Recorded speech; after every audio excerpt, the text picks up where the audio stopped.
Hello, welcome back to I Am Movies. The movie starts with a girl named Vers. She gets hurt, and blue blood comes out of her nose. Then she sees an old lady and a lot of smoke. Suddenly, a man appears from the smoke and points a gun at her, but before he can see her face, she wakes up. It was just a dream. She keeps having this dream because she's not from this world, so she doesn't sleep much and has forgotten her past. Now she's in the main city of the Kree people. She goes to her teacher, Yanrog, to ask him to train with her because she can't sleep. He helps her improve her fighting skills and asks if she's had any new dreams, which suggests she's had these dreams before. She gets frustrated during their training and threatens him with a powerful energy blast from her hand. He warns her to control it or she'll have to talk to the Supreme Intelligence, an advanced computer that rules the Kree Empire, because emotions can be dangerous for a warrior. They continue fighting, and she eventually blasts him. This forces them to go to the Supreme Intelligence. On their way to the Supreme Intelligence, Vers asks what it looks like, and Yanrog explains that it appears differently to everyone. He reminds her that controlling her powers starts with controlling her impulses. In their meeting, the Supreme Intelligence takes on the form of the old lady from her recurring dreams. It tells her that despite what Yanrog thinks, she's not ready. The Supreme Intelligence reveals that she's a victim of the Skrull. They're longtime enemies who can shapeshift and threaten their civilization. They decide to let Vers join a team called Star Force on a mission. With her team, including Minerva, Korath, Bronchar, and Atlas, they're briefed on a rescue mission for an undercover operative named Solar. The Skrulls have taken over a planet called Torfa, so they plan to infiltrate it. They realize the Torfan natives are actually Skrulls, and the mission is a trap. Skrull Commander Talos captures Vers, while the rest of the team retreats. Talos uses a memory probe to access her memories and learns about Earth's location. Vers wakes up just as Talos gets her memories and realizes he wants information about a powerful engine. She escapes from the Skrull ship, crashing onto Earth in a blockbuster video store. She tries to contact her team but fails. Then she encounters Nick Fury and Phil Coulson from S.H.I.E.L.D. They don't believe her at first, but when a Skrull attacks, Vers saves Fury and chases the Skrull. They fight in a subway station, and she discovers the Skrull's true identity. She recovers a crystal with her memories, but loses the Skrull in a crowd. Fury and Coulson chase after Vers in their car, but Coulson is revealed to be a Skrull and dies in a crash. Fury calls for backup. Later, Vers carefully inserts the crystal containing her extracted memories into her communication device. As the data streams in, she is greeted by the visage of a familiar-looking woman and the name of the bar they used to frequent. A quick search on the device's map function guides her to the bar's location. Aware that her Star Force uniform draws unwanted attention, she dons a stolen civilian outfit from a nearby display. With a stolen motorcycle as her trusty steed, she sets off for Pancho's bar, nestled in the nearby town of Rosamond, California. Meanwhile, Fury takes the Skrull's lifeless body to a laboratory for a thorough examination. The examiner's conclusion sends shivers down Fury's spine. The chemical composition of the corpse is unlike anything found on Earth. It's a grim discovery, but one that must be shared. Their superior, S.H.I.E.L.D. Director Keller, issues a directive to Fury: collaborate with Vers, monitor her closely, and ultimately deliver her into S.H.I.E.L.D. custody. Keller emphasizes the need for discretion,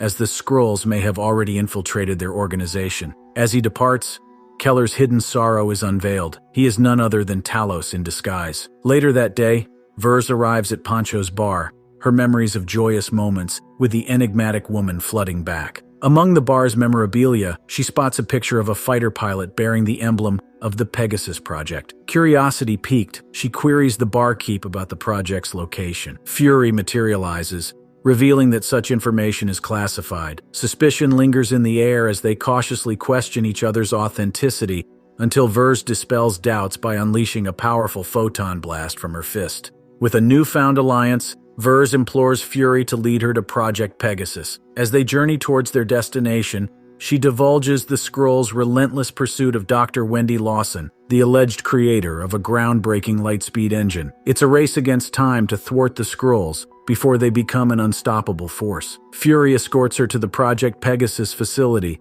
a joint venture between NASA and the U.S. Air Force in Nevada. Security personnel briefly detain them, but Fury's deft manipulation of a piece of tape secures their release. Inside the records room, Vers employs her abilities to blast open the locked door. Along the way, they encounter a friendly cat named Goose. earning a contented coo from the feline. Within the room, they unearth Lawson's plans for the ill-fated Lightspeed engine, a project that met a premature demise. Fury speculates that Lawson might have been driven mad by her peculiar writings. However, Vers recognizes these cryptic symbols as Kree glyphs, revealing her own Kree heritage. Later, Fury discloses a chilling truth. Lawson, along with an unnamed pilot, perished during an unauthorized test flight with the experimental engine 6 years ago. The last person to see them alive was another pilot, Maria Rambeau. Vers finally connects the dots, identifying Lawson as the woman who haunts her nightmares and the fighter pilot presumed dead. She contacts Yon-Rogg, who confirms that Lawson was indeed Kree and operated undercover as Mar-Vell. Lawson had been researching technology that could tip the balance of the Kree war effort. Vers reveals her growing conviction that Lawson is the supreme intelligence she envisions. However, Yon-Rogg cautions against emotions clouding her judgment, suggesting that the Skrull may have tampered with her memories. He assures her that they are closing in on Lawson's location, promising to unravel the truth soon. Meanwhile, Fury reports their whereabouts to Keller, who brings a team of agents led by Coulson. Keller, though, isn't who he appears to be. He's a Skrull imposter. Coulson, also known as Nicholas, catches on to the ruse and joins forces with Vers. Talos, the real Skrull leader, is exposed, but before he can act, Vers intervenes with a powerful blast, sending him flying. Their escape leads them to an encounter with Coulson, who allows them to slip away. Taking control of a Quadrant aircraft, they discover an unexpected passenger, Goose the cat. Their quest for answers takes them to Maria Rambeau, the last person to have seen Vers and Lawson alive. Arriving at Maria's home in New Orleans, they are met with astonishment. Maria and her daughter Monica believed Vers, whom they now call Carol Danvers, had perished with Lawson. Carol recounts her experiences and the fragments of her memories, aided by Monica, who shares a box of old mementos. Among them, Carol finds a piece of her old dog tags, which reads, Carol Dan. A knock at the door briefly interrupts them, but it's just a curious neighbor inquiring about the unfamiliar jet that Fury and Vers arrived in. Carol suspects Skrull's involvement, but Maria diplomatically deflects the neighbor's curiosity. Inside, Talos, in his true Skrull form, proposes a temporary alliance, while another Skrull, Norex, impersonates Maria, diverting Monica outside. Talos reveals that he possesses the black box recording from the plane crash and seeks their help in decoding certain coordinates. He expresses an irrational fear of Goose, insisting it's not a cat but a flurkin. As the recording plays, Carol's memories of the crash resurface. A spaceship attacked her and Lawson, resulting in a crash landing. She rescued Lawson, who revealed her true identity as Mar-Vell from the planet Hala. Mar-Vell attempted to destroy the energy core to prevent it from falling into Kree's hands, but was fatally shot by Yon-Rogg, who claimed she had allied with the Skrulls. As the engine exploded, Carol absorbed its energy, gaining cosmic abilities but losing her memory. Yon-Rogg decided to take her to Hala. Talos discloses that the Skrulls are refugees fleeing relentless Kree pursuit and near extinction. The core Mar-Vell sought could have powered a Lightspeed ship, offering them sanctuary beyond the Kree's reach. However, Carol unwittingly destroyed only the engine, not the core itself. Talos implores her to help decode the coordinates to locate the core. They decipher that the coordinates lead to a laboratory orbiting Earth in space. Norex adapts their Quadrant for space travel, while Carol reclaims her identity as Carol Danvers and persuades Maria to be her co-pilot. She also urges Monica to change her uniform colors to blue, red, and yellow, symbolizing her detachment from the Kree. The following day, Yon-Rogg arrives on Earth, only to discover that the Vers he communicated with is a Skrull imposter. He swiftly eliminates the imposter and contacts Ronan, alerting him to the Skrull presence on C-53 and urging immediate intervention. Later, Carol, Fury, Talos, Maria, and Goose board the modified jet and infiltrate Mar-Vell's cloaked laboratory, a Kree Imperial cruiser. Inside, they find the Tesseract, the power source of the energy core, which they secure in a lunchbox. Talos makes a peculiar call, prompting remaining Skrull refugees to emerge, reuniting with their families. Thousands more are scattered throughout the galaxy, and Talos seeks Carol's help to reunite them. However, their joy is short-lived as the Starforce ambushes them. Carol confronts Yon-Rogg about his deceit, and he activates her implant, suppressing her powers. Undeterred, she fights him without her powers, but is ultimately incapacitated and placed in stasis. Her friends and the Skrull refugees are taken prisoner, and the Tesseract is confiscated. Goose, identified as a Flurkin, also poses a threat and is caged. While in stasis, Carol battles the Supreme Intelligence, which insists that the Kree molded her into Veers. Determined, Carol reclaims her true name, Carol, and resists the Intelligence's control.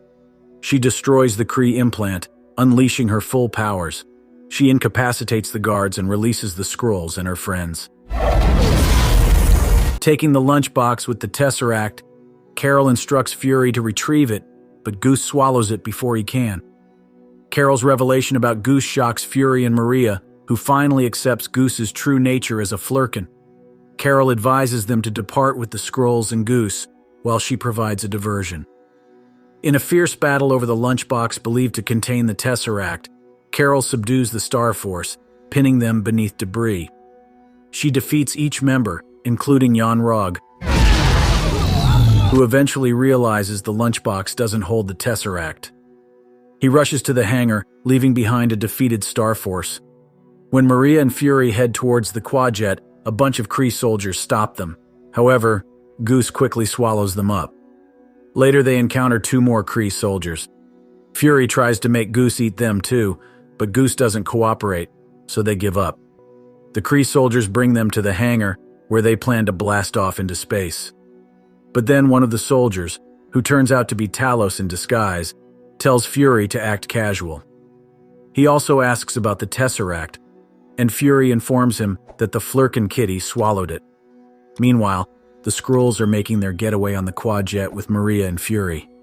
However, during the process, Talos is shot by Yon-Rogg, leaving him unable to fight. Maria shoots down the Kree ship, blocking their escape, causing an explosion. Yon-Rogg contacts Minerva to chase after the quadjet in a dropship, and she takes off in pursuit. Yon-Rogg tries to flee on another ship, but Vers grabs onto it, and he shoots at her, causing her to fall. As she's falling, she gains control of her powers and flies to safety. Minerva catches up to the quadjet in the Mojave Desert, but Maria skillfully evades her thanks to her flying skills and shoots her down. Yon-Rogg arrives and fires at them, but Vers appears and takes down his ship. Suddenly, Ronan, the accuser, arrives and orders the deployment of ballistic warheads. Vers intercepts one of them and hurls it back, setting off a chain reaction that destroys all the missiles.